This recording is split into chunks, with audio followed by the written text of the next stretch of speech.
Hello people, Kia introduced the second generation K900 at the 2018 New York Auto Show, but the full-size sedan lived a short life in the United States, where it was discontinued just 3 years later. The company's flagship is still on sale in other markets, including at home in South Korea, where it's known as the K9. After getting a major facelift in 2021, the stately saloon is receiving yet another nip and tuck. This time around, the changes are not as significant since Kia is only tweaking the front grille by giving it horizontal slats to replace the old V-shaped elements. In addition, the 2025 K9 gets newly designed 19-inch wheels and a fresh pebble gray body color. Inside, the posh cabin can now be had with new themes such as Martian Brown or Misty Gray. Afterblow technology is added, and its role is to dry condensation that forms while using the air conditioning to prevent unpleasant odors. After the engine has been off for approximately half an hour, Afterblow is automatically activated for 10 minutes to dry the ventilation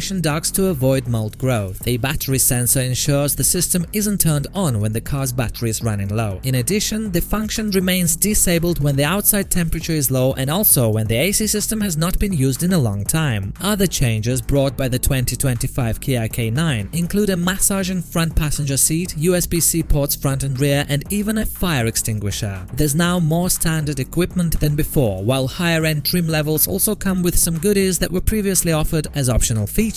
Kia will continue to sell its range-topping model with rear and all-wheel drive, along with turbocharged 3.3-liter and naturally aspirated 3.8-liter V6 engines. The big 5.0-liter V8 NA mill was axed several years ago. Prices start at the equivalent of $43,800 and reach $64,200.